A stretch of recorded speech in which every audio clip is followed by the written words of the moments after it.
చేస్తున్న యుద్ధాలను వెంటనే ఆపాలి.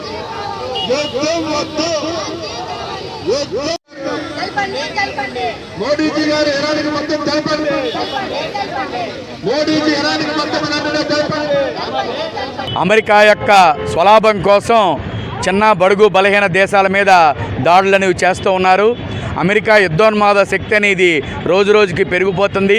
ఓ పక్కన ప్రపంచ శాంతి బహుమతి నోబెల్ బహుమతి నాకు కావాలని చెప్తూ అమెరికా, మరో పక్కన ఇరాన్ మీద దాడి చేయడం అనేది అత్యంత హేయకరం.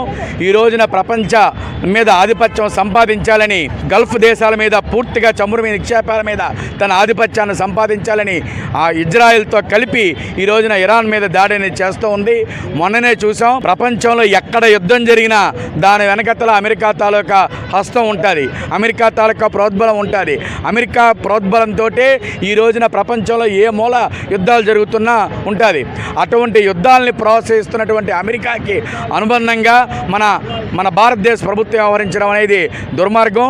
గతంలో మనం చూసాం, ఇండియా పాకిస్తాన్కి యుద్ధం జరిగినప్పుడు నేనే యుద్ధాన్ని ఆపేశాను అని చెప్పి ట్రంప్ ప్రకటించాడు.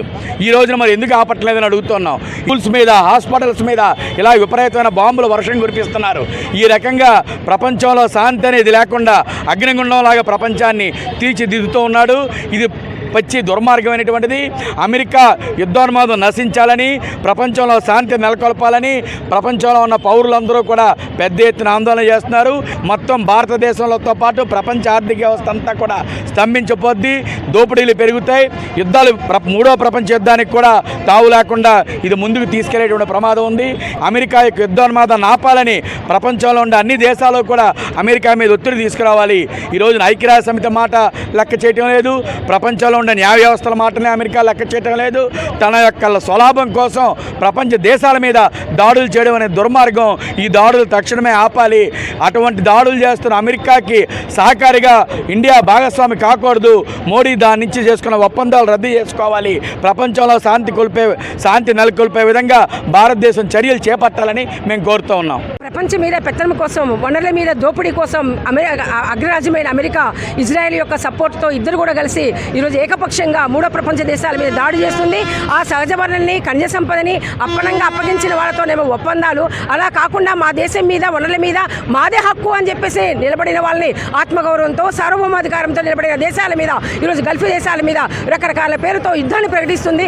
గతంలో కూడా ఇరాక్ మీద వాళ్ళు రసాయన ఆయుధాలు కలిగి ఉన్నారనే నెపంతో ఆ దేశ అధ్యక్షుడిని కూడా వాళ్ళు విరుదీసిన పరిస్థితి ఉన్నది. ఇప్పుడు కూడా వీళ్ళు అణ్వాయుధాలు కలిగి ఉన్నారు కాబట్టి వాళ్ళ మీద దాడి చేస్తానని అని చెప్పేసి ప్రపంచ పోలీసుగా మారిన అమెరికా, ఇజ్రాయెల్ ఇద్దరు కూడా కలిసి ఆ దేశం మీద, ఇరాన్ మీద వాళ్ళకి సంబంధించిన వాళ్ళ పెద్దలందరినీ కూడా చంపేసిన పరిస్థితి ఉంది. ఇది చాలా దుర్మార్గమైనది. పిల్లినైనా కూడా గదిలో పెట్టి కొడితే తిరగబడుతుంది. అది దాని మీద వ్యతిరేక అనేది ఉంటుంది. కాబట్టి దాంట్లో భాగంగా ఈరోజు తిరగబడుతున్న ఇరాన్ తన చేతిలో ఉన్న జలసంధిని ఈరోజు మూసేస్తుంది. కాబట్టి అలాంటప్పుడు మూడో ప్రపంచ దేశాలకు ఉన్న ఆయిల్ సరఫరాన్ని ఆగిపోతుంది. అలాంటప్పుడు ఈరోజు మూడో ప్రపంచ దేశాలు సంక్షోభంలో చిక్కుకుంటాయి, ఆకలితో అల్లాడిపోతాయి. కాబట్టి ఇట్లాంటి పరిస్థితి తీసుకొస్తున్న ట్రంప్, ఇజ్రాయెల్ యొక్క విధానాన్ని మనందరూ కూడా మూడో ప్రపంచ దేశాలు ఖండించాల్సిన అవసరం ఉంది. అదేవిధంగా మనం కూడా ఇరాన్తో చేసుకున్న ఒప్పందాలు ఏదైతే ఉన్నాయో ఆ ఒప్పందాల రక్షణ కోసం కూడా ఆ దేశం మీద జరుగుతున్న ఇబ్బందులు కూడా గమనించి మానవ దృక్పథంతో యుద్ధం వద్దు, శాంతి కావాలని చెప్పేసి మనందరం పొడాల్సిన అవసరం ఉందని చెప్తే